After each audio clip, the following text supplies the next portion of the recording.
പ്രിൻസിപ്പലിന്റെ ചുമതല വഹിക്കുന്ന ഡോക്ടർ അബ്ദുൽ സലീമിനെതിരെ വിദ്യാർത്ഥികൾ ഗുരുതര ആരോപണമാണ് ഉന്നയിക്കുന്നത്.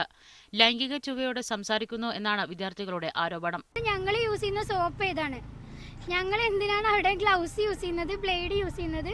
പിന്നെ രാത്രി സമയത്ത് അപശബ്ദം കേൾക്കുന്നു, കട്ടിലനങ്ങുന്ന ശബ്ദം കേൾക്കുന്നു. അതുപോലെ രാത്രി സമയങ്ങളിൽ എന്തിനാണ് ബാത്റൂമിൽ ലൈറ്റ് കാണുന്നത്? അങ്ങനെയുള്ള പല ചോദ്യങ്ങളാണ് ചോദിച്ചത്. എന്തുകൊണ്ടാണ് അയാളെ ചോദിച്ചതെന്ന് ഞങ്ങൾക്ക് മനസ്സിലായിട്ടില്ല. വിദ്യാർത്ഥികളുടെ ഈ പരാതിയിലാണ് പാവറട്ടി പോലീസ് കേസെടുത്തത്. 400 വിദ്യാർത്ഥികൾ പഠിക്കുന്ന കോളേജിൽ 100 CCTV ക്യാമറകളാണ് സ്ഥാപിച്ചിരിക്കുന്നത്. പെൺകുട്ടികളുടെ ഗ്രീൻ റൂമിലടക്കം ക്യാമറ സ്ഥാപിച്ചിട്ടുണ്ടെന്ന് വിദ്യാർത്ഥികൾ പറയുന്നു. ഈ ആരോപണങ്ങളെക്കുറിച്ചുള്ള കോളേജിന്റെ വിശദീകരണം ഇങ്ങനെയാണ്. ഇപ്പൊ ഞങ്ങളും ഈ കാര്യങ്ങൾ ഇപ്പോഴാണ് ഇങ്ങനെ ഈ രീതിയിലേക്ക് ടേൺ ചെയ്യുന്നതായിട്ട് അറിയുന്നത്. കഴിഞ്ഞ വർഷം ഡിസ്കണ്ടിന്യൂ ചെയ്ത കുട്ടികൾ ആരും തന്നെ ഒരു കാര്യം പറഞ്ഞതായി കേട്ടിട്ടില്ല. ഇപ്പോ ഈ ലാസ്റ്റ് മിനിറ്റിൽ അറൈസ് ചെയ്ത കാര്യമായതുകൊണ്ട് ഞങ്ങൾക്ക് അത് എന്താണെന്ന് പഠിച്ച് മനസ്സിലാക്കാനായിട്ട് ഞങ്ങൾക്ക് സമയമെടുക്കുന്നു. ക്യാമ്പസിൽ മൊബൈൽ ഫോൺ ഉപയോഗിച്ചാൽ 5000 രൂപയാണ് പിഴ. സമരം തുടങ്ങിയതോടെ 1000 മാറ്റി. എന്നാൽ ഇത്രയും വലിയ പിഴ ഒഴിവാക്കണമെന്നും പ്രിൻസിപ്പലിനെ അടിയന്തരമായി മാറ്റണമെന്നും ആവശ്യപ്പെട്ടാണ് വിദ്യാർത്ഥികളുടെ സമരം.